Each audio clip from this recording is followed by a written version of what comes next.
Kuya Franz, Ngayong araw nga pala mga guys, bibisita nga pala tayo kay Idol Kuya Franz TV. Pero bago yun, pinapabalatan nga pala ni Kuya Janly ang dibubuyog na ginawa ko.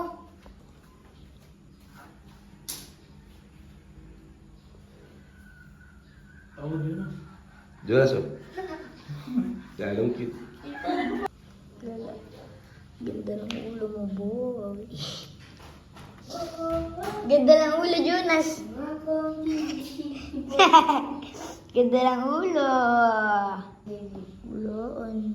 Yung kayo pa saan gagamitin natin? Ba? Bigat nun. Di yan. Di nga kaya nung lawin. Di kaya nung lawin. Hindi kayo nang lawin. Di kaya nung lawin. Hindi ni kakayanin mo dyan. Ano ba kung ginamit mong sumbada yan? Yung kanino nga ba Jonas? Baka yung sa iyo. Hindi, kay Jid. Hindi. Ay, yung gawa Kay mo. Galita ata. Hindi, yung gawa mo. Hindi, kay Kalita. Pag napalipad natin dyan, hindi bubuhay namin. Magalit yun. Ganit.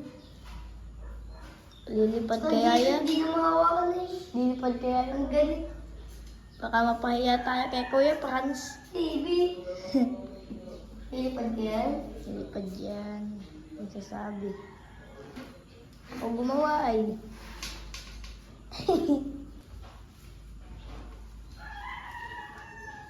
Ang kabitan ng sumbo. Kay Kuya Franz na. Yung kay kay Kuya Franz na sumba. Napakabigat. Kapal ng pawig na yan Kuya Janly.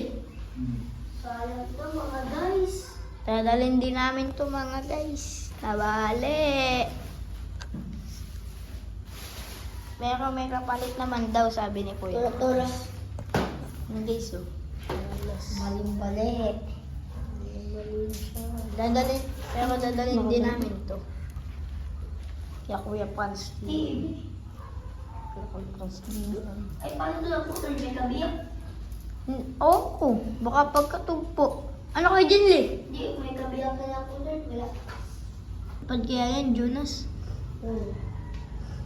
Baka tayo mapahiyay. Sana malakas ang hangin kila Kuya Franz. Parang lumipad. Malakas ang... Nung umaga, nung napunta kami dun, malakas kagad ang hangin. Nga dyan eh. Ano oras ka tayo makakapunta ngayon dun? Mga tanghali. Paanay.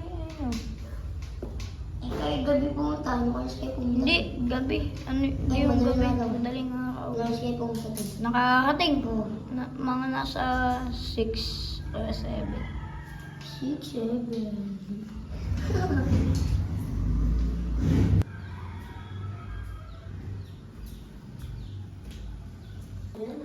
Padala nga pala ulit ni Kuya Franz yung nasira natin di palayok na gawa niya.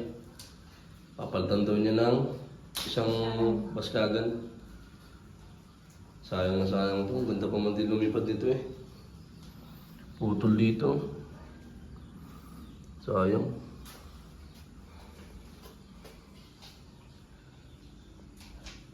Lilipad kaya yan dyan, Lee.